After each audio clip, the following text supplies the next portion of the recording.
galera! Estamos aqui para mais um podcast, na verdade o Pelicast! Que isso, muito bom, muito bom! Hoje estamos aqui com uma falta, é verdade. Sim. É verdade, estamos aqui, o trio Ternura que começa sempre aqui. Eu, Renato Pelizari, Lara Rocha e Orlando Stibler, que nem vai, porque a gente nem focou aqui. A câmera nem vai pegar, eu ia botar aqui, a gente queria botar a cara dele impressa aqui, mas não fizemos, então a gente já botou a câmera mais pra mim aqui, pra não ficar um lugar vazio, que fica triste, né? Fica melancólico um lugar vazio, não fica? Então, mas bom, vamos lá então, Orlando, um beijo pra você, ajudou, fez o roteiro, eu quero deixar claro que o Orlando, até quando ele não pode vir, ele faz o roteiro, que ele é o maluco dos roteiros, maravilhoso.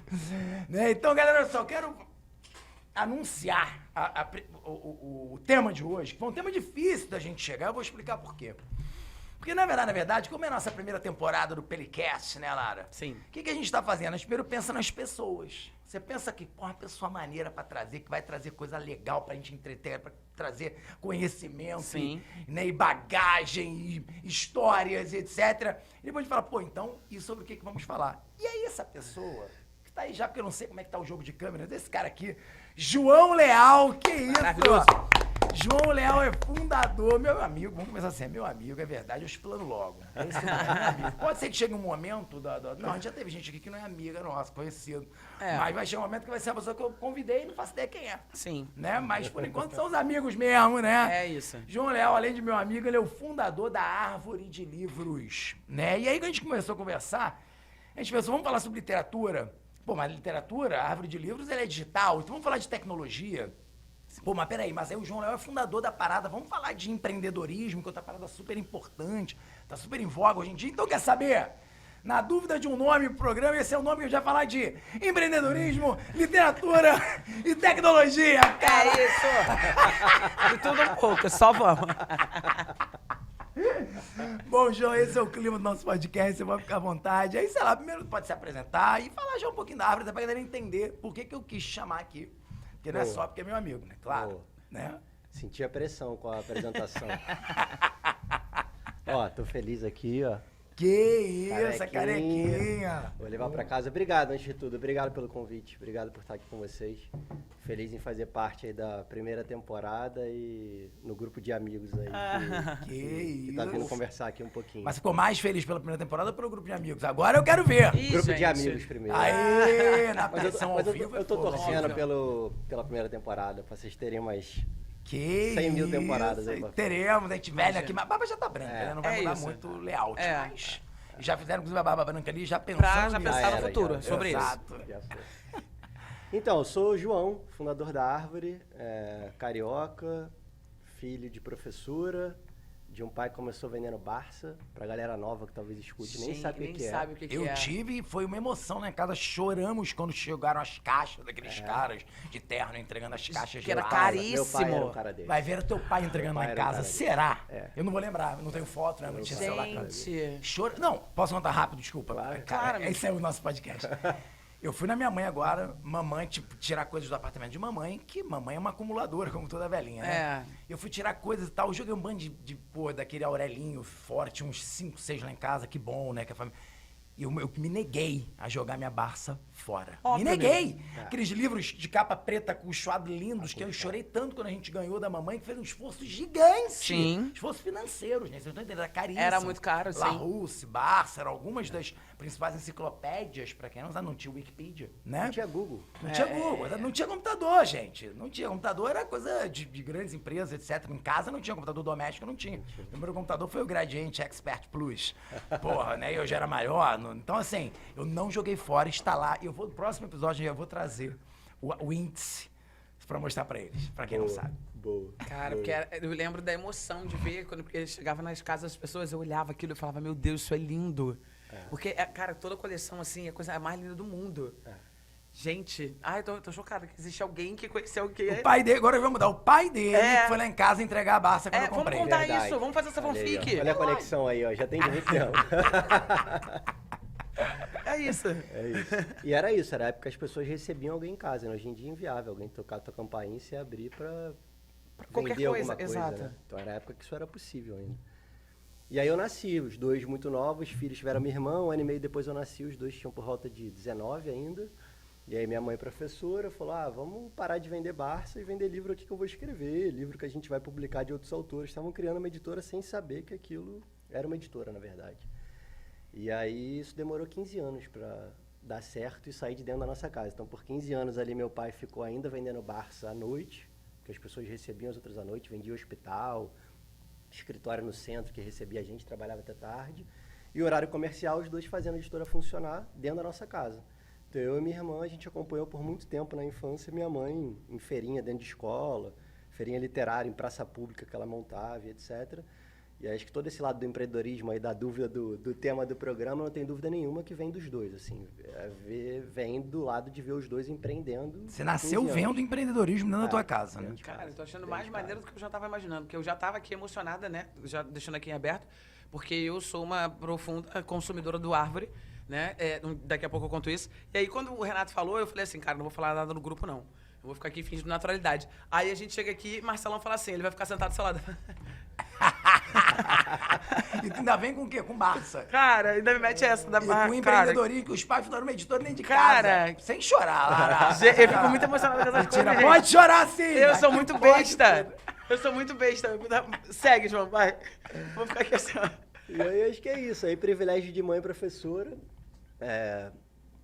Eu acho que infelizmente não tive o privilégio de ter um professor que tenha me influenciado para a leitura, mas eu tive a minha mãe. Então me ajudou muito, eu e minha irmã, a colocar livro, fazer com que a gente gostasse de ler. Descobrir o primeiro livro que você se interessa é muito difícil, né? E é o clique que você precisa para você deslanchar. Normalmente é isso que acontece. E eu tive esse privilégio de ter minha mãe. Então, leitor desde muito novo, assim. Até hoje, roda de conversa de família, muito sobre leitura, o que está lendo, o que leu, etc. E a editora deles existe até hoje. Que irado. Já foi maior, hoje em dia é menor, super familiar ainda. A gente brinca lá dentro de casa que a gente está trabalhando o tempo inteiro. Então, assim, domingo, almoço de família, é um almoço de trabalho. Vai sentar e vai trabalhar por 2 horas falando da editora, de sei lá o que está dando certo, está dando errado. Então, até hoje é a mesma coisa. E aí, naturalmente, apesar de ter feito administração, eu fui trabalhar com educação, porque acho que não tinha como. Sim. Não, com esse cenário aí maravilhoso, impossível. Não tinha para onde ir. Então, eu trabalhei um tempo na editora deles, trabalhei um tempo em outras editoras, trabalhei por muito tempo em equipe comercial visitando escola, os famosos divulgadores, representantes comerciais, etc., de editora que vão nas escolas convencer os professores a usarem os seus Livros didáticos, didáticos, sistema de paradidáticos, ensino. sistema de ensino. E aí foi nessa época que surgiu a ideia da árvore, assim, não foi nada... Muita gente pergunta isso, né? Como é que veio a ideia? Aquela coisa de caiu a maçã na sua cabeça. Tipo, não, era... Não, mas explica pra eles o que é árvore. Aí você vê quando. Porque a gente sabe, a gente já conhece há exato, a muito gente trabalha tempo. com ela. É árvore de livro, vou tentar explicar leiga. Vai, E quando vai, errar, vai, você me vai, conserta. vai. Não, porque é isso, eu conheci o João antes. Eu conheci o João fazendo triatlon. A gente foi pedalar junto na estrada. Um treino de 200 quilômetros, uma loucura daquela que a gente gostava de fazer. E aí, depois que eu fui saber do projeto e tal, e aí, obviamente, foi aquela sinergia. Mas a Árvore de Livros, ela é uma grande biblioteca virtual, onde você tem acesso a dezenas de milhares, só para não errar. Quando você não sabe o número certo, tu manda essa. Exatamente. Mas é mais de 30 mil, será, né? Dezenas de milhares de títulos à disposição, né? Ali na palma da tua mão. Então você pega o celular aqui, eu tenho o aplicativo da Árvore. Sim. Eu clico aqui e eu tenho, sem exagero nenhum, será quantos livros são? 52 mil hoje, eu acho. Viu? É porque, claro, que de acordo com a tua escola, você pode bloquear o acesso a alguns livros, dependendo da faixa etária. Olha aí como é que tá! Olha aí. E aí esse número às vezes cai. Quando eu vou, né, falar com a família, eu falo, olha, pro seu filho tem 30 mil. Se ele terminar todos, eu te dou essa mensalidade grátis, tô brincando. Mas assim, é isso. Então você tem uma biblioteca virtual com acesso a dezenas de milhares de livros na palma da mão do estudante, dos pais, né? E é isso, na verdade a ideia é essa. Mas vai, continua daí. E aí como é que surgiu? Eu ia perguntar isso agora. Como é que surgiu a ideia? Surgiu desse tempo, dessa época, eu vou explicar direitinho já, mas surgiu dessa época, da época que eu visitava a escola e todo o começo do ano letivo eu tinha que ir lá falar com o diretor para explicar por que o livro paradidático que estava na lista não estava disponível na livraria mais próxima. Essa é uma época ainda que os pais iam na livraria do bairro comprar a lista de material e era muito comum não ter algum livro da lista na livraria do bairro. E aí essa reclamação ia na editora, ia lá no gerente, coordenador, sei lá que era da época comercial, para ir lá explicar para o diretor porque aquilo que a gente tentou vender por tanto tempo não estava pronto para ser vendido no começo das aulas. E toda escola tem esse caso. que escolher um livro que estava esgotado e os pais vão lá e reclamam, etc. E aí, na época, já tinha Netflix, não era tão comum não era tão comum no Brasil, mas eu já era meio que fissurado em tecnologia, ficava vendo o que estava acontecendo no Brasil, o mundo, pesquisando, e eu falei, putz, por que ninguém faz um negócio desse para livro, né? Então, a Árvore nasceu com essa ideia inicial de democratizar mesmo o acesso ao livro e à leitura no Brasil para qualquer aluno usando tecnologia. Com o passar do tempo, e aqui já explicando um pouco do que a gente é hoje, a gente enxerga a leitura muito como um superpoder mesmo, algo que pode ajudar muitos alunos a potencializar todas as habilidades que eles precisam para a vida. Não para ir necessariamente bem num desempenho de uma prova, alguma questão acadêmica, mas para a vida. E aí, nesse aspecto, a Árvore, como que a gente se define hoje, é uma plataforma gamificada de leitura. Então, a gente tem uma parte muito grande de conteúdos, tem a parte literária, que a gente tem mais de 50 mil livros, tem uma parte de jornais e revistas, que a gente chama de Árvore Atualidades, que ali tem bastante conteúdo também, todos os jornais do Brasil e do mundo, atualizados todos os dias e etc. Tem uma parte de inglês, que é um conteúdo literário também em língua inglesa. O ensino bilíngue no Brasil tem crescido muito. Muitas escolas têm adotado. Tem uma parte obrigatória, inclusive, em educação pública. Então, a gente tem uma árvore em inglês, que a gente chama, que é um conteúdo literário em inglês. E a gente Seria lançou... a Tree? É. Foi mal, não aguentei. A Tree of Books. Eu não aguentei. Pô, árvore em inglês? Eu não acredito Ô, produção, que ele fez isso. mandei mal? Desculpa a vergonha que eu passei embaixo. Tree of Books. Eu não acredito que ele fez isso, cara. Essa piada interna acontece. Acontece? Não fui o primeiro, então. Não é, não. Mas aí vocês mandam Tree of Books ou Books The Tree? Books on the Table, vem de tudo. Gosto. Vem de tudo. Books on the Tree. Agora eu vou te perguntar, da onde veio o nome Árvore? Eu sei, mas eu vou... Porque as pessoas não sabem, então assim... Lá na infância, quando eu lembro dessa época da minha mãe aí, tinha um lugar que a gente morava no Rio Comprido. Tem a Praça dos Cavalinhos lá. Xavier de Brito. Obrigado, eu não ia lembrar o nome agora. Nunca. Não, você morava no Rio Comprido, a dos Cavalinhos era lá, Só que lá na a Tijuca. Praça dos Cavalinhos era a praça onde minha mãe montava uma barraquinha dela lá. Ah, E tá. a gente ia Lá na muito Muda, lá. quase na Muda. Não... Putz, beleza. Não, tudo bem, porque a dos Cavalinhos é a Xavier de Tinha os Brito. cavalinhos, que todo mundo ia lá andar de cavalinho, E Xavier de charrete. Brito, que não era no Rio Comprido, é porque ele mistura. Não, eu morava no Rio Comprido. Então tá. Só que a minha mãe montava feirinha lá. Lá, tá. Entendi. Só que não era uma feirinha igual a gente vê em vários lugares hoje. É o dia da... Sei lá, uma feirinha, vai ter um monte de barraquinha bonita. Ela tinha um ponto lá que ela botava lá no chão Sempre, e montava. Não era entendi. todo dia, não. Eu Entendi. lembro de sair da escola e ter que ir pra lá acompanhar ela. Eu não vou lembrar dia da semana que era.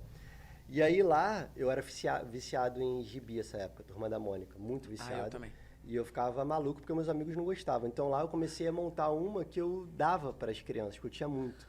E tinha muita gente que não queria pegar, e eu não entendia aquilo. Tipo, cara, como a pessoa não quer pegar Turma da Mônica, sabe? Eu tô dando de graça. Vai na última página, então, e lê só aquela última tirinha. Claro, muito bom. Mas não queria, então isso me deixava maluco. E quando eu tava falando da ideia da árvore pra minha mãe, ela falou, cara, chama árvore. É aquele lugar lá que você montava da barraquinha dando gibi lá embaixo daquela árvore. Pode ser o nome. Gente, eu falei, pô, é árvore. que maneiro. Só que assim, é árvore hoje. No começo era árvore de livros.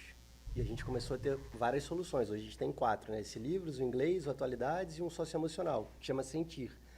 E a gente cortou o de livros e chama só árvore hoje. Ah, é? Só que é impossível, porque todo mundo Tô fala chamando árvore errado do aqui livro, desde o início. árvore do livro, árvore de livros. Encontrei dois na livros. Educar, gravei vídeo pra ele falando árvore de livros. É novo essa. Por isso Tem- que eles não publicaram É novo, no deve vídeo. ter sobre isso. É Foi- novo, deve ter coisa de 3, 4 anos. Foi ontem. Quando eu conheci a empresa, já não era árvore de mais. livros, era árvore de Ah, livros. tá, pô, que Lá susto. quando você conheceu era. Era, não era? Tá, então tá bom. Mas vem daí o nome. Cara, Bom, mas vamos lá, Gostei então da tá, porque ideia. assim, é porque a gente é tão entusiasmado com a história Sim. da árvore, ó, eu agora me controlando aqui da árvore, que eu tô tomando cuidado pra gente não ficar só na história da árvore, Sim, mas porque sim. dá vontade, e é muito... Mas, então, já que a gente tá falando de empreendedorismo, vamos lá. Primeiro, né, quando você... Eu vou fazer perguntas variadas, né? Agora vai ser de empreendedorismo, Vambora. daqui a pouco vai ser de literatura, porque você falou uma coisa muito importante aqui, que é o hábito de leitura. Vou chegar lá, quero muito falar disso, mas antes, já que a gente falou sobre a fundação da árvore e tal... Primeiro, assim, quais foram os maiores desafios que vocês encontraram para fundar uma empresa? Você é super jovem também, sem nenhuma experiência, você, né, cara? Você viu seus pais ali, que demoraram 15 anos, 14 anos para empreender, para tornar o produto algo viável, foi o que eu entendi mais ou menos, né? Sim. Cara, e aí? Como é que foi do nada? Não, vamos montar. E aí, cara, quais são os desafios? Aí pode onde você quiser, pode ir em questão de legalização da empresa, de imposto, de não sei o quê, de capital inicial, de o que você quiser. Como é que foi? Fala pra galera que tá aqui ouvindo a gente, fala, cara, eu queria empreender, eu tenho umas ideias aqui, mas não sei como eu começo. Então, como é que vocês começaram e quais foram os primeiros desafios? Tá. Antes de Harvard, eu tentei empreender 2 anos num outro negócio. Eu saí da editora, aí fui empreender com alimentação. Na época eu estava fazendo um curso, olha aí, eu vou até dar um recado para ele, que ele é importante nessa história. Eu estava fazendo um curso e aí meu orientador do curso, que era o Rafael Duton, ele falou, putz, João, escreve esse negócio que a gente está abrindo uma aceleradora de tecnologia, startup. Eu nem sabia que era isso era coisa de 2010, assim. E aí eu me inscrevi, passei, e eles falaram, não, a gente vai investir um dinheiro em você para você fazer essa ideia e tal. Eu não tinha a menor ideia que era. Primeiro dia nesse lugar, um monte de mesa, feita de porta, com 10 empresas de tecnologia começando, eu era o único sozinho, não era desenvolvedor, não era engenheiro, não sou administrador, formado e tal, mas não tenho a menor ideia de código, programação. E aí entrei lá com a ideia desse negócio de alimentação e para mim foi uma escola viver lá 2 anos e meio, quase 3, tentando fazer um negócio funcionar com tecnologia, só que não deu certo. Então assim, não conseguimos encontrar um modelo de negócio sustentável que tinha cliente que pagava a conta desse negócio, o dinheiro acabou dos investidores, esse negócio faliu. Isso foi fim de 2013. Mas era uma coisa tipo entrega de comida também? Era Tipo uma o que coisa tem desse... tipo... Pode falar nome aqui, aqui a gente não tem problema não. Era tipo um uma iFood coisa- da vida, não? Não, era uma coisa... Era, você tinha um carrinho compartilhado, era focar no supermercado, você tinha um carrinho compartilhado da sua casa, que as pessoas podiam escanear código de barra de qualquer produto, você ia botando esses produtos num carrinho, imagina um carrinho de supermercado virtual, e depois a gente mostrava, ó, esse carrinho total tá mais barato nesse mercado. Ah, E aí a gente mandava, por exemplo, para um mercado online que venda, e aí ele entregava na sua casa. Um busca-pé de comida. Um busca-pé de supermercado, era isso. Olha aí, que a Ana não vai lembrar do que é o busca-pé, talvez era um nem busca-pé existe. de supermercado. Existe. Acho que existe ainda, não sei. Busca-pé é um site onde você jogava ali Pesquisa, melhores melhor preços. preço, Ele te dá os sites onde você encontra mais barato. O Google o faz produto muito que isso você quer. direto hoje, né? Faz, Você bota lá, faz. ele já faz. Mas aí faliu, então eu achei que esse negócio não era pra mim, assim. Eu fiquei, putz, muito legal montar, muito legal viver isso de você ter a governança total e a direção total do controle pra onde você quer que o seu negócio vá, que foi o que eu vivi. Mas tem que ter muita disciplina, né? Muito legal tecnologia, porque eu não tinha vivido isso ainda, então consegui trabalhar com essas pessoas e foi muito bom, mas o negócio não deu certo. Então eu fiquei ali por 1, 2 meses, assim, numa fase bem síndrome do impostor, assim, putz, acho que empreender não é pra mim. Mas esse negócio da árvore que não tinha nome ainda, pra mim era uma certeza que um produto como esse poderia funcionar.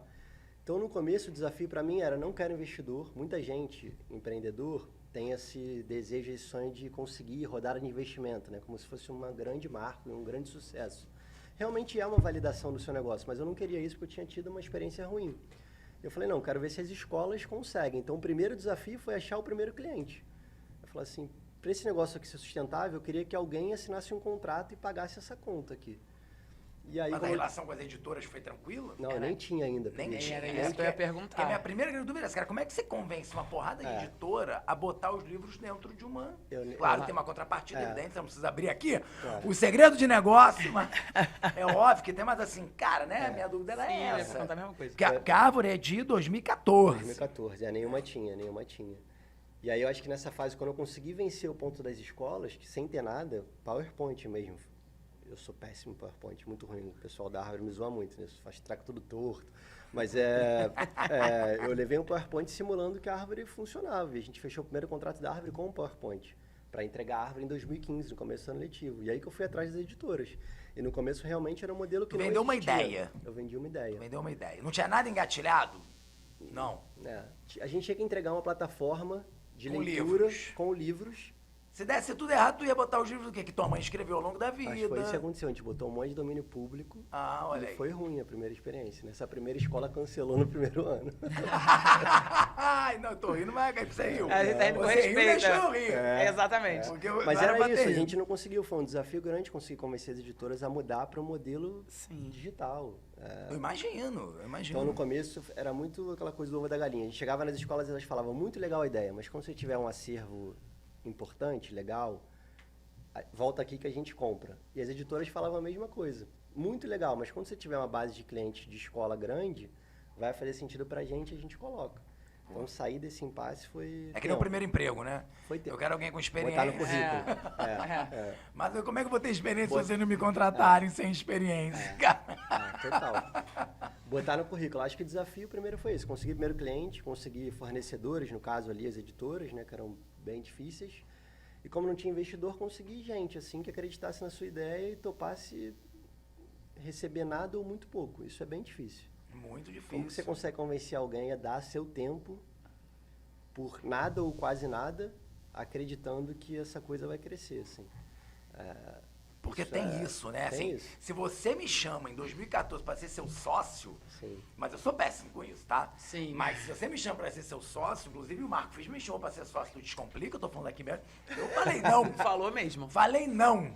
Me arrependo todos os dias, mas se eu voltar no tempo 10 vezes, eu vou dizer 10 vezes não. Porque não tinha essa visão. E com literatura, a mesma coisa. Eu ia falar, cara, João, me amarro na tua e tal. É que nem eu falei pro Marco, olha, eu quero dar aula. Conta comigo, tô aqui contigo, eu nunca vou sair, tô até hoje, inclusive, pelo menos até o momento que a gente gravou esse podcast. Exatamente. Mas você vai ficar chateado comigo, vai falar, valeu, Renato. Valeu. Beijo, Mas querido. assim, Até a caramba. próxima. Mas, caramba, eu talvez falava pra você, cara, não, valeu, não, né, eu não vejo futuro nisso, porque era uma coisa que eu tinha notado, né? Como é que você quebra uma resistência que existe em algumas pessoas, que era isso, né? De ler no meio digital. Vou entregar logo, vou pedir pra Lara contar essa história, que a Lara, hoje ela já tietou aqui. Já. Eu sou fã da Árvore, eu já li, sei lá, 328 mil livros da Árvore, né? Eu já ganhei o troféu da Árvore por professora que mais leu. Eu sou competitiva beça, tem troféu, gente. Ah, Caraca, tem eu troféu. sei, eu sei.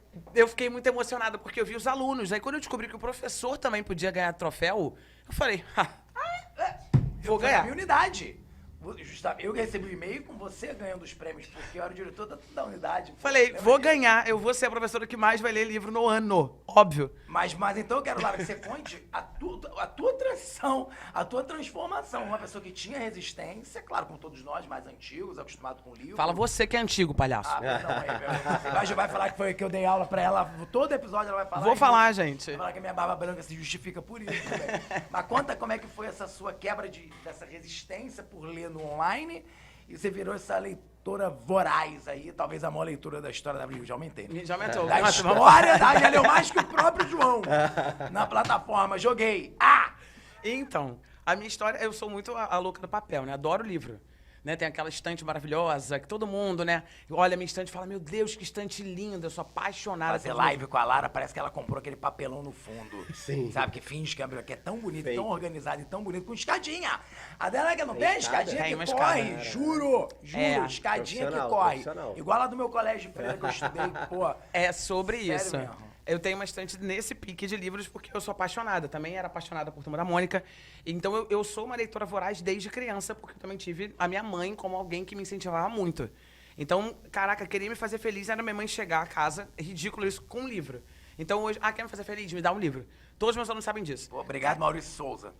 Você não tá entendendo? Pô, porque é dois aqui. A Bienal de 80 anos, a foto que eu tenho com o Maurício de Souza, eu tô ridícula, chorando, com a maquiagem igual um panda. Assim, ó, eu dei o livro da Magali pra ele assinar, eu tremia. Ridícula. E aí, um monte de criança assim, ó, você mudou a minha vida. Ridícula, meu Deus. Enfim. Então eu sou muito do papel, né? Sempre fui. E aí, né, passei por essa transição porque uma editora me convidou pra ser leitora deles, né? Só pra, assim, diz o que você acha dos nossos livros. Então eu vivi a experiência fantástica de ser paga pra ler. Por 2 anos. Foi a melhor experiência que eu tive na vida. Porque eu falei assim, não, eu faço. Eu pensei assim, cara, vão pedir só porque querem a minha opinião. Só porque sabem que eu leio pra caraca. E, né, era uma editora que tava no iniciozinho e tal, né, ali pra ser um clube de livros. E eu comprava livro à beça. E aí eu falei, cara, vamos... Cara, quando eles falaram assim, não, a gente vai te pagar por isso, eu falei, meu Deus, é o emprego da vida, né? Quem dera alguém me chamasse só pra isso. E aí eu falei, cara, como que vocês vão me entregar? É PDF? Aí, aquele momento em que a louca do papel ficou assim, como eu vou ler em PDF? Pra mim, isso foi um desafio, né? Aí, ganhei, bonitinho, né? O tal do Kindle. Eu tô falando mesmo, gente, Amazon, por favor, volta aqui, chega aqui, né? Aí em algum momento vai que, né? Parece na propaganda, Vral fecha, né? No YouTube vai... Pelicast, um oferecimento. Amazon Prime. Nosso sonho. Caraca. Mas, e aí, ganhei. E aí eu falei, cara, como esse negócio é prático. Claro que dentro de mim, eu fingi assim, não vou dizer que é prático, eu vou falar, num primeiro momento, a resistência do não, eu sou mais papel. E foi o que aconteceu. Eu sempre viajo, e sempre que eu tô, qualquer lugar que eu vou, tem um livro. Eu tenho que ler. E aí, quando eu viajava de vez em quando, eu falava, caraca, e esse livro? Teve uma viagem que eu fiquei transtornada, que eu comprei, era uma quatrologia, nem sei se é assim que fala, né? Uma tetralogia. Eu levei o terceiro, terminei num voo. E o quarto não tinha ido. Não tinha ido. Eu fiquei transtornada. Eu falei, eu vou comprar na primeira livraria que eu chegar. Aí isso foi culpa das companhias aéreas que acabaram com aquela mala grátis de despacho. Aí, só Nossa. na de mão não dá pra levar muito livro. Não dá. Aí tem que ficar escolhendo. Sala louca levava logo 3, Todo. quadrilogia Eu mesma. completa. Gente, eu grande desse jeito. Viagem longa, eu não durmo, né? Eu sou gigantesca. E aí... Não tem como. E aí, né, quando veio o cenário pandêmico, que as escolas que eu trabalhava começaram a falar assim, que a gente vai trabalhar com a árvore. Já tinha começado, mas a árvore se tornou uma realidade na nossa vida de professor, né? Então, foi assim, tinha que fazer um roteiro de atividade, usa árvore. E aí, sei lá, eu tava dando um conteúdo, sei lá, sobre questão racial. Aí eu jogava. Racismo, questão estrutural, que não sei o quê. Cara, vinha uma gama de livros, mas tão maravilhoso. Eu falei, pode indicar quantos? Eu posso fazer um trabalho com quantos? E aí eu comecei, vamos fazer trabalho de grupo e mandando cada grupo ler um. E aí eles têm que fazer... E aí aquilo dali foi me ganhando. E aí eu comecei a ver essa parte do ranking que tinha dos alunos, que aí do nada aparecia assim, aluno de unidade tal, que não fez não sei o que, leu tantos livros. Eu falei, tá, maneiro. Aí eu comecei a ler um, aí ler 2. Aí daqui a pouco eu descobri que tinha ranking para professor. Aí eu falei, vamos lá. Vou mostrar pra que eu vim pra esse mundo, Brasil. Fui eu mesma. E aí virei fã. Tá aqui, tenho em tudo quanto é canto da minha casa. E sou fã mesmo, falo pra caraca. Pô, não, e você me mudei. trouxe várias perguntas aqui, né? Porque Só na fala vamos. dela, né? Porque, Que eu falo a beça, né? Quase Não, nada. porque primeiro é isso, assim, quais foram as estratégias que a árvore pensou pra quebrar essa resistência, que a gente tava conversando aqui ainda há pouco, né? Que não tem porquê, às vezes, não tem porquê na Sim. escolha, né? Ele tava falando. Que estratégias vocês usaram, né? Eu acho que a gamificação, claro, é uma delas, mas como é que vocês chegaram nisso? Depois eu vou pensar uma outra que veio aqui, mas agora eu me perdi. Mas enquanto ele responde essa, eu já... Vai vindo. Estratégia físico-digital, né, que você está falando. Né? Isso. Eu acho que tem meio que fase pré e pós-pandemia mesmo nessa análise. Assim, eu acho que pré, a gente sempre teve, vamos falar, apoio ou... Pode. O apoio dos alunos, eu quero dizer assim. Sim. Para os alunos nunca foi uma questão. Até tem um aluno que faz um depoimento que a gente vê do tipo, prefiro papel, etc. Mas em grande maioria, os alunos usam e acessam. Então, a gente, Toda sei lá, faixa números, etária, né? a gente impactou lá 2 milhões de alunos. 75%, olha o ano passado, 75% desses alunos entraram e usaram a plataforma. É coisa pra caramba. Lendo no celular. Então, Ainda tem isso, né? pra- Nem no celular. no celular. Para eles, muito não acostumados, né? eles não é uma questão, mas pré-pandemia a gente encontrava muitos professores que tinham alguma resistência. E tudo bem, assim, a gente sempre tentou criar estratégias para tentar ajudar eles. Como? Usando gamificação, posso até falar mais disso que é bem legal, como que a gente usa para chamar mais aluno. Mas mostrando ao professor o resultado de leitura, mostrando ao professor que outros livros o aluno acessa e lê, para além do livro que ele está indicando, né? Porque normalmente o professor fica fechado naquela indicação lá bimestral ou trimestral que a escola faz. E aí quando o professor consegue acompanhar e ver que outros livros os alunos estão acessando e lendo, o professor fica um pouco cantado, assim, putz, que legal, eu nem sabia que o aluno leu o livro tal. Metade da minha turma já leu esse livro, por que eu não faço um trabalho com esse livro que todo mundo já leu, ao invés de obrigar os alunos a lerem um livro que talvez eles nem gostem? Então tem uma série de coisas que a gente usava para tentar convencer o professor de que o uso dos dados e o uso da tecnologia poderia apoiar e não virar alguma coisa que pudesse prejudicar ou ter uma super batalha com esse professor, tirar o espaço dele. Então tinha muito essa preocupação. E aí na pandemia teve uma virada de chave que não teve jeito, né? É sempre ruim falar de coisa boa em pandemia, né? Mas teve uma aceleração muito grande das escolas no geral para uso de tecnologia, querendo ou não tinha jeito. Ou você usava ou você não conseguia dar aula. Desde fazer uma videoconferência, usar um monte de ferramenta que cresceu pra caramba de videoconferência, a usar plataformas como a Árvore. E aí eu acho que nesse momento um monte de professor teve que usar, e aí acho que abriu um monte de oportunidade, um monte de porta para, putz, isso aqui é muito legal, faz muito sentido e etc. Até porque o professor, ele é uma figura ali muito importante para o aluno Total, central. Se o professor total. joga contra ou a favor, muda radicalmente o cenário. Né? A Lara, quando começou a falar com os alunos dela, então ela certamente foi responsável por aumentar essa porcentagem aí. Foi legal na pandemia porque a gente não viu essa resistência. A gente discutia isso internamente. Eu não acho que a professora é resistente, não sei o quê. Tem esse embate. Mas eles usavam de um jeito e se viravam de um jeito na pandemia que a gente ficou impressionado. As histórias que a gente ouvia de professores compartilhando, principalmente em rede pública, a gente tem bastante, né? Então, acesso a chip, acesso a dados, acesso à conectividade, compartilhando device, dispositivo para o aluno ler, então cresceu bastante. O que a gente fala muito, a gente estava falando antes, é que essa pergunta, que era bem grande antes, que era, você prefere físico ou digital?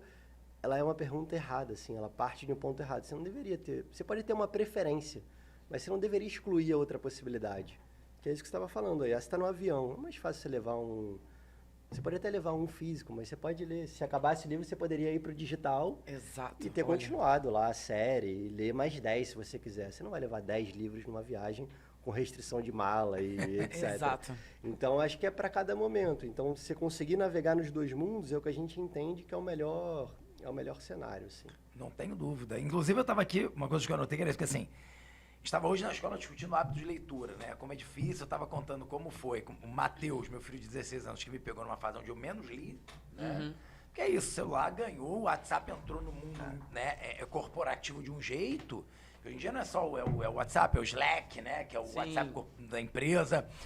Cara, então eu tava em casa, eu tava mexendo no celular o tempo inteiro. E você tá, mas eu tô trabalhando, né? É justo, é legítimo, né? Eu tô trabalhando. E aí aquela coisa, caraca, mas meu filho nunca me vê com um livro, né? Meu filho nunca me vê.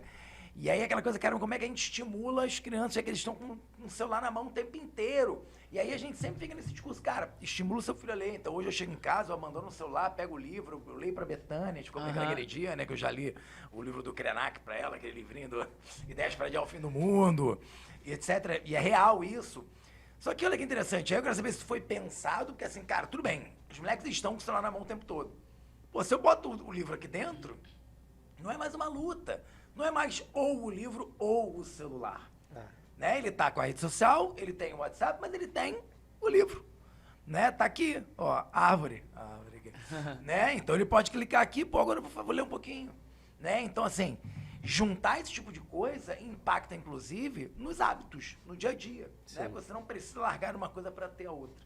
E ao mesmo tempo que ter um celular na mão pode te desconectar de coisas que você está fazendo aqui no mundo, né, analógico, eu diria, também o contrário também existe, né? Eu tô aqui, pô, vou ler meu livro. Pá! E você entra, né? O que a gente fala muito lá com as escolas é que o tempo que esse aluno, essa criança, esse adolescente vai ficar com o celular vai acontecer. Você não vai conseguir tirar isso. A grande questão é como que você consegue que esse tempo, né, o famoso tempo de qualidade, nesse aspecto, que esse uso do celular seja para alguma coisa que faça sentido, que ele possa pegar, sei lá, 20 minutos por dia ou 30 do YouTube ou de algum jogo que ele já vai ver no celular para ele estar fazendo alguma outra atividade que desenvolve uma série de outras habilidades e competências que a leitura traz e que essas outras coisas não trazem. Então, a gente está falando de gamificação, essa competição, né? A gente tem uma floresta, que é uma das gamificações, que os alunos vão lendo e eles vão ganhando moedas e eles podem comprar as árvores para plantar a sua floresta.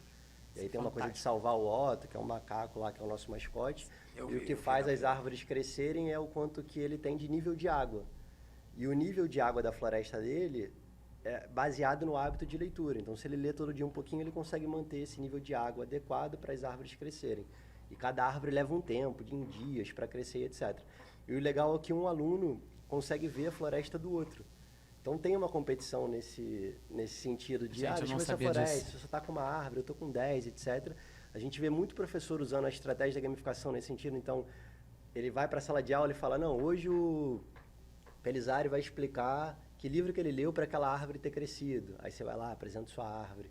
E as árvores são todas conectadas com os gêneros literários. Então tem a misteriosa, o romanceiro e etc. E aí os alunos gostam muito. E tem a outra que é o ranking, que é a competição. A galera que é mais competitiva adora esse. Que eles se veem no ranking mesmo nacional, dentro da escola e dentro da turma, em 3 níveis. E aí é uma competição mais ferrenha aí. Quanto mais você lê, mais pontos você ganha e mais você sobe no ranking, etc. E isso atrai muitos alunos. É impressionante os depoimentos que a gente recebe de alunos que vêm porque eles querem plantar uma árvore, porque eles querem subir no ranking. Assim. Você falou de uma coisa aí que eu queria falar e nem estava aqui nas minhas anotações, mas você comentou sobre as escolas públicas. Como é que foi isso? Né? Como é que vocês sentem a adesão dessa molecada, o quanto realmente a limitação de acesso à tecnologia ou à exclusão digital impacta nesse processo? Fala um pouquinho sobre essa parte do projeto. Legal. A gente começou, a primeira rede pública foi em 2016. Hoje a gente tem quase 30 redes espalhadas entre redes estaduais e redes municipais, Brasil todo. Só para quem não tem esse entendimento de educação básica no Brasil, 85% dos alunos estão na educação pública. Sim. Então é um volume gigante de alunos lá, comparado com o ensino privado, que é para poucos no Brasil. E aí sempre que você vai para uma conversa para falar de árvore com rede pública, essa questão de conectividade, ou seja, os alunos vão ter acesso à internet de dispositivo, né? Ou seja, o aluno tem um celular ou tem um computador que ele possa acessar, é colocada para discussão. Com a pandemia teve um crescimento muito grande de chip para aluno, pacote de dados patrocinados, isso cresceu muito e resolveu em até certo estágio, assim. Mas a gente está longe de estar resolvido, assim, esse ponto. Então ainda tem bastante escola que o aluno não tem acesso, que não tem dispositivo, etc. Então nas escolas públicas ainda é muito comum o acesso ao famoso laboratório de informática, para levar a turma e aí garantir que aqueles 30 alunos ali numa turma consigam acessar e ler. Tem algumas redes públicas que têm lá os seus carrinhos de tablet com 30, 40 dispositivos, e esses carrinhos também andam pela escola. Mas ainda está falando de redes mais privilegiadas, assim. Tem muita rede que não tem nada, assim.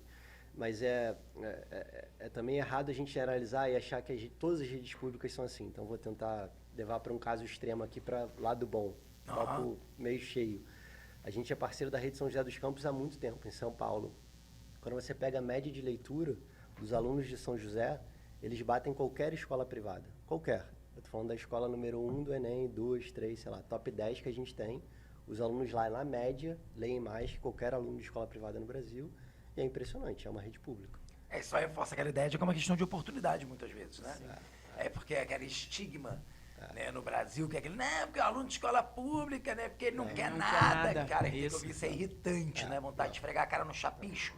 Né? É o aluno que não quer, né? Não é porque ele não tem oportunidade, não é porque há uma precariedade, muitas vezes, claro, generalizando, evidentemente, a gente, né, como você colocou, é uma diferença gigante de umas escolas para as outras e tal, e de regiões, etc. Ou dentro até do mesmo município. Sim. Né? Mas, ou seja, deu oportunidade. Cara, isso é muito interessante. Né? Isso é muito legal. A gente fala muito isso lá dentro, né? Tá na escola privada é legal, assim. E quando você está numa escola privada de um ticket muito alto, a verdade é que a árvore não faz tanta diferença, concorda? Esse aluno já ia ter acesso de algum jeito, se ele se interessasse. Talvez a gente faça uma diferença para despertar esse interesse na leitura, porque talvez essa família ninguém leia, ou não tem mais esse incentivo. E através da gamificação a gente conseguiu atrair um aluno que não seria leitor, talvez num estágio mais antecipado da sua vida, pela plataforma. Mas o acesso direto ao livro, esse aluno não conseguiria. Ele ia chegar lá pro pai, mãe, pro responsável e falar, compra lá, me dá um Kindle. E por aí vai. Quando eu tive a pergunta da escola pública, era aí que eu queria chegar. Porque assim, a gente sabe que livro no Brasil é para poucos. Sim. É caro. O livro é caro. Você entra num shopping, vai numa livraria para comprar um livro, ele é caro. Tanto é que nós tivemos algumas ações governamentais no sentido de gerar ticket para isso, né? Tipo assim, um vale livro, vale não sei o quê, vale cultura, exatamente. Para tentar disponibilizar um acesso maior, né? Você vê, aí agora aquela pergunta futurista, né? Você consegue enxergar que esse empreendimento que vocês desenvolveram, né? Ele tem como no futuro ajudar significativamente não só nas escolas, mas de uma forma geral o acesso à literatura, impactar a vida das pessoas com essa literatura pelo meio digital? Pô, esse é o nosso desejo, esse é o nosso sonho. Quando a gente pensa em número de pessoas que a gente quer impactar, não só alunos, mas famílias, adultos, etc., tá nesse caminho. Quando a gente olha Brasil, 85% dos alunos estão lá, a gente tem que conseguir entrar cada vez mais lá dentro de rede pública. Então, infelizmente, a gente tem um movimento grande de governos, etc., de programas de governo que não permitem essa continuidade. Porque nascem programas muito legais de leitura, morrem, nascem, e aí voltam e etc. E isso acaba prejudicando e atrapalhando, mas é o desejo, é o desejo. Porque livro é caro, sem dúvida nenhuma, é o que você falou, livro é caro, não é barato. E realmente, quando a gente pensa a Árvore como Netflix dos livros, Sim.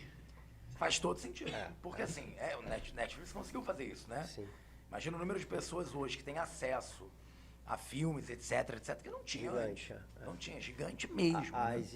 Os decisores, né, de escola, seja ela pública ou privada, eles fazem essa conta, sabe? Quando eu estou pensando numa árvore, ele faz uma conta de custo-benefício de entender, a árvore me custa tanto, só que para acessar 50 mil livros, versus, sei lá, daria para comprar quantos físicos? Daria para comprar, sei lá, 4, 5 no máximo. Não, não tem nem o que pensar, então democratizar o acesso, acho que passa por aí. Caramba, olha aí. Cara, é muita coisa na minha cabeça, tá aqui fervilhando. Porque a gente misturou 3 assuntos, Sim. né? Então, eu não sei agora se eu pergunto pro empreendedorismo, se eu pergunto, né, pra literatura, pra tecnologia, mas vamos pegar um pouco pra literatura então, porque a gente falou. E a literatura, eu queria fazer aqui uma brincadeira, que é perguntar pra cada um aqui um livro, então, que tenha impactado a sua vida, que tenha sido importante, que você lembre, ainda mais a Lara aqui, né? Só é difícil. A compulso, né? A leitora Louca. né, tal. Deve ser difícil pensar, mas pensa assim, ó, fecha o olho rápido e pensa um livro que você vai lembrar. Se lembrar é porque ele te impactou e por quê. Olha aí. É bom que já fica a dica pra você que tá aqui, nos assistindo. Pode ser 2, não pode ser 1, 2, 3 no máximo, que senão a Lara vai abrir aquele pergaminho gigante aqui, entendeu? Então pensa assim, 1, talvez 2, no máximo 3. Vai.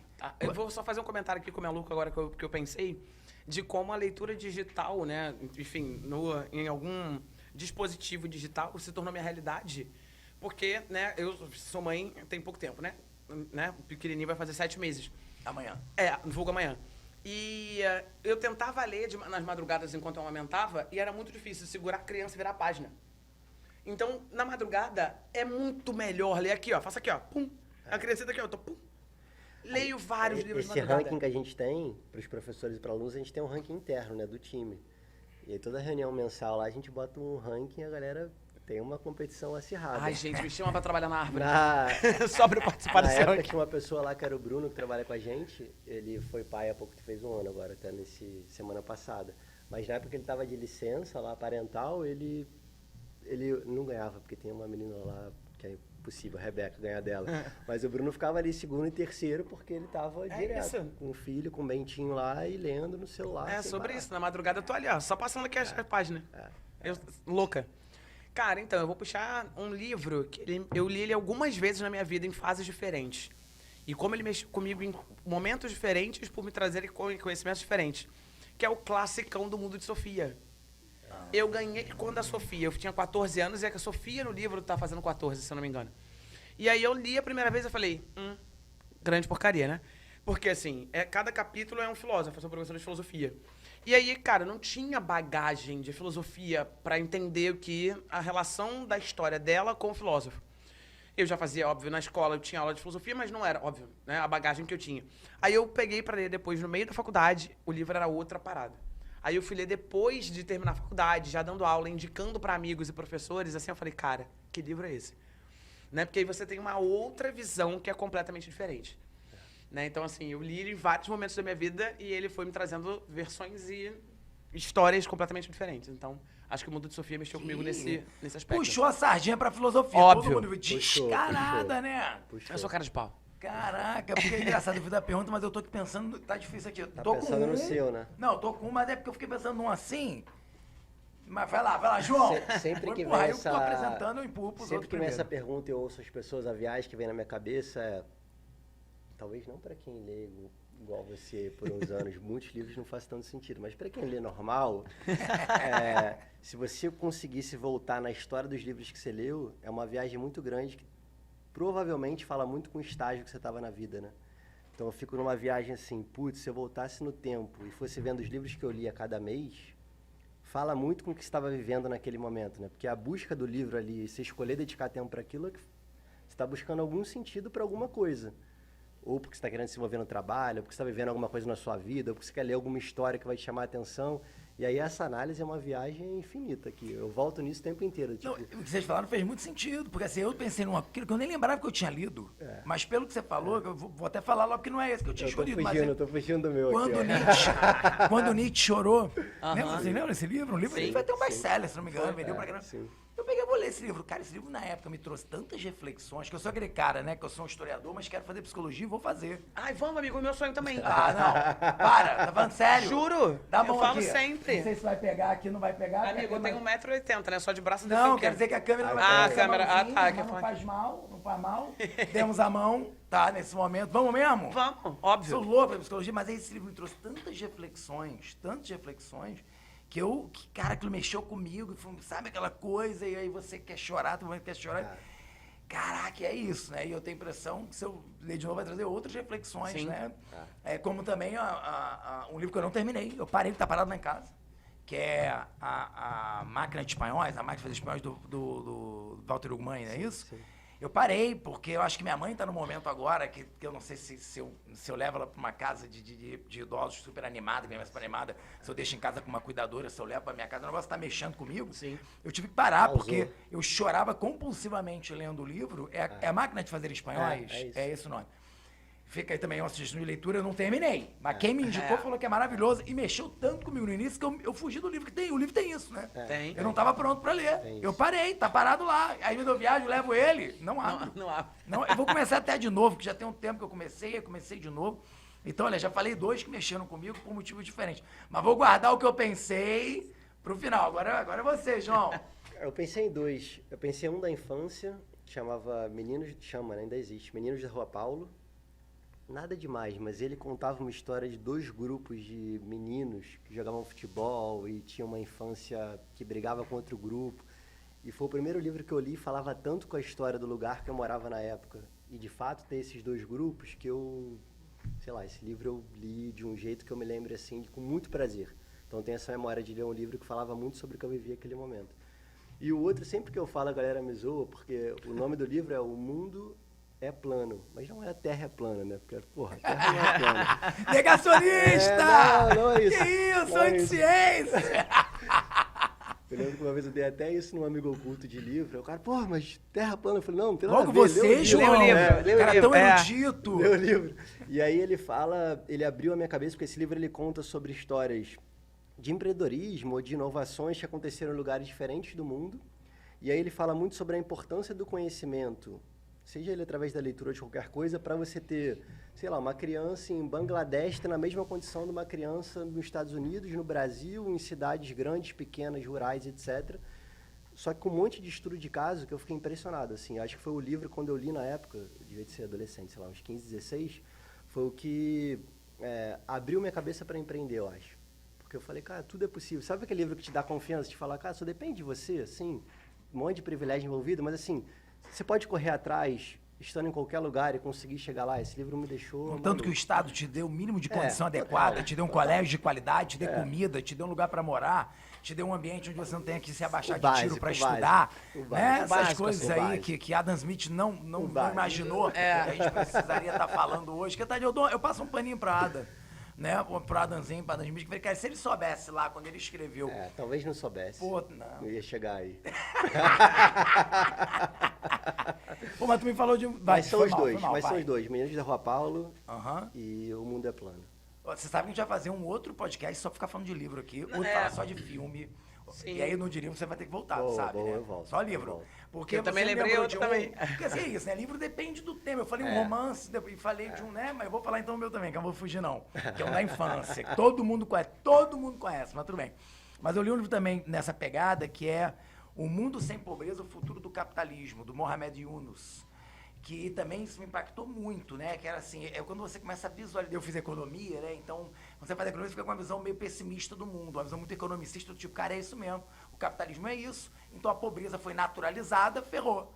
Porque, infelizmente, é isso, você que está aí me vendo, vai chegar a pobreza é natural, é normal ter gente pobre e gente com dinheiro. Não, não é. Não é normal ter gente passando fome, não é, né? Mas a gente naturalizou e, às vezes, fica um pessimismo. E esse livro me deu uma outra visão, que o cara vai dizer, olha, não, existe um caminho. né? Construir as empresas que não são empresas de maximização de lucro, empresas que vão trabalhar com o que há de mais necessário para aquele povo, para aquele lugar, isso aqui. E aí ele conta a história, né, lá de Bangladesh, como ele conseguiu que a Danone produzisse um iogurte com os nutrientes necessários para as crianças. Cara, é uma história fantástica, a história do cara, né?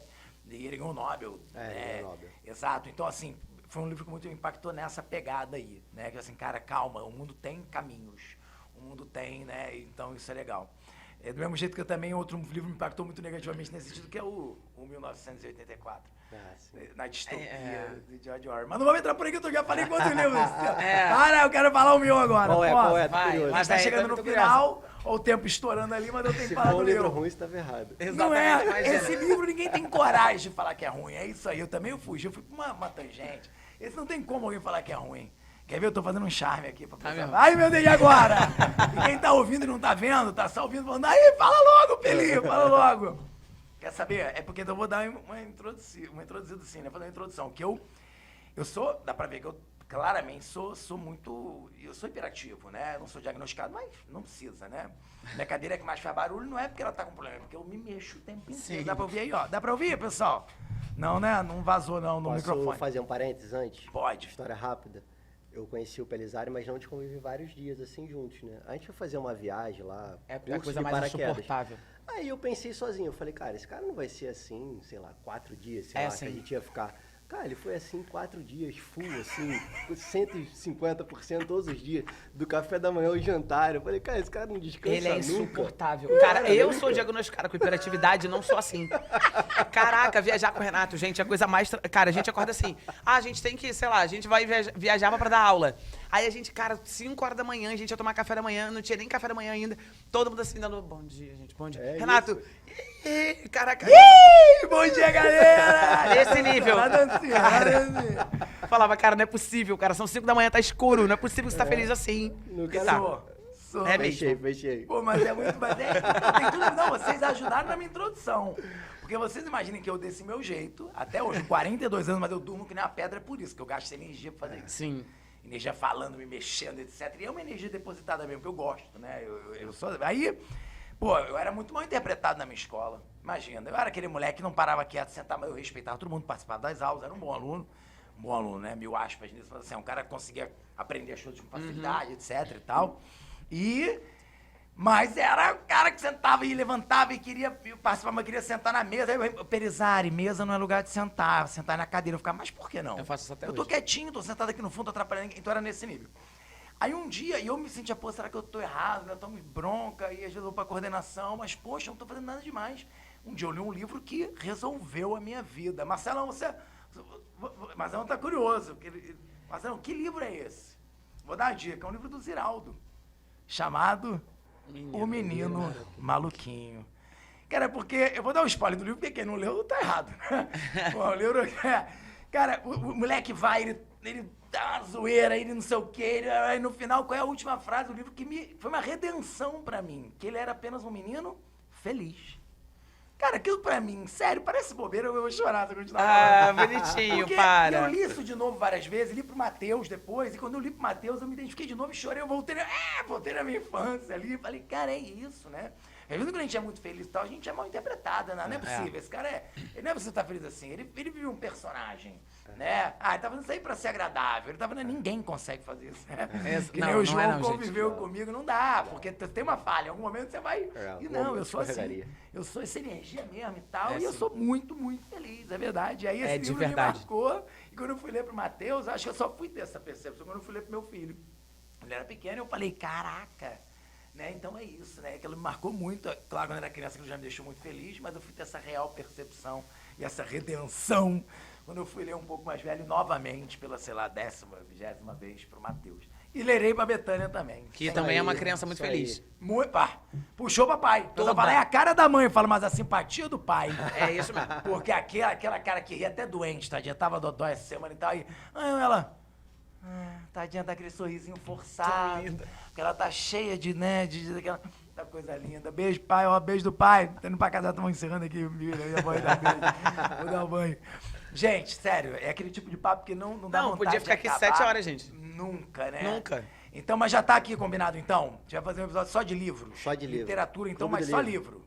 Né? Clube do livro. Clube do livro. Já e a gente quero. vem, traz um livro, comenta, a gente pode combinar antes, todo mundo lê, ou não. Ou não. Ou não. Vamos Aí ver. a gente podia Não fazer também é bom. surpresa. Não também é bom. Do tipo, a gente traz um livro, tipo, embalado pra presente. E aí a gente sorteia. Tipo, você pega o meu, eu pego o dele, o Orlando, e a gente abre e lê, tipo, sei lá, nem que seja só uma página pra gente. Que, ó, já criamos até um produto lá, Bárbara, daqui a pouco ele vai fazer isso lá. Ai, menina, me contrata! Me chama. Gente, sério. Muito bom. Olha, muito bom. João, obrigado, pô, pela tua presença, cara. Esse cara, ele é isso aí, esse doce, essa pessoa tranquila, leve, né? E pô, um prazer ter você aqui como teu amigo, como esse exemplo também de empreendedor, porque é isso, Sim. né? Vai da galera que tu, eu queria ouvir mais sobre empreendedorismo. Calma, é um tema que vai voltar muitas vezes. É. Né? E é isso. João, você é isso, ó, você pode falar sobre diversos assuntos e nem falamos do paraquedismo, hein? Nem falando do E nem do triatlo e nem do kitesurf, isso aqui é uma máquina também, é um multiatleta, Eu também. né? Então... Cheio da preguiça, cara. Lara, Admiro. você não precisa agradecer, né? Não, mas, cara, eu queria falar uma coisa que você não falou. Que você falou exemplo disso, daquilo, né? Porque agora, né, eu tô do outro lado. Que exemplo de filho, né? Ah, olha, Cara, é verdade. Que filho. Eu tava aqui ele falando as Ia paradas lá, da mãe acompanhava dele. a mãe e tal. ia Então, pra ele falando praça da mãe com dele, ela. tipo, eu tive uma mãe professora, eu tava só aqui na minha cabeça, cara, será que um dia meu filho vai falar assim de mim? Cara, será que meu filho um dia vai falar assim, com a paixão que ele fala da mãe Olhinho dele, brilhando, sabe? né? Eu falei, caraca, se meu filho falar de mim assim... Manda um pô, beijo pra eles aí, João, eu manda vou um ser a beijo melhor pra mãe do eles. mundo. Beijo pra mãe e pro pai. Ângelo e Roberto. Aí, Cara, que isso. fofo. Eu amei. Pô, olha aí. Amei. Pô, É então, gente, é isso. Obrigado, João. obrigado, gente. Obrigado, Pelisa. Obrigado, Lara. Prazer estar com vocês. Clube aí do livro, tô de volta. É isso, já quero. Então é isso. Então está aqui combinado. Próximo episódio, Clube do... Próximo não. É. Calma também. Né? E hoje eu posso fazer aquele negócio de, ó... Se você gostou aqui, Faz, porque ainda né? não tem, João, a gente ainda não tem nossa plataforma. Vamos lançar, tudo quando lançar, vai estar aqui no Vai YouTube. tudo. Aí É. você o quê? Segue a gente, comenta, manda pros seus amigos e clica no sininho pra receber as notificações. Adoro fazer isso. Né? É isso, galera. Esse foi mais um Pelicast. Valeu, pessoal. Beijo. Beijo. Valeu.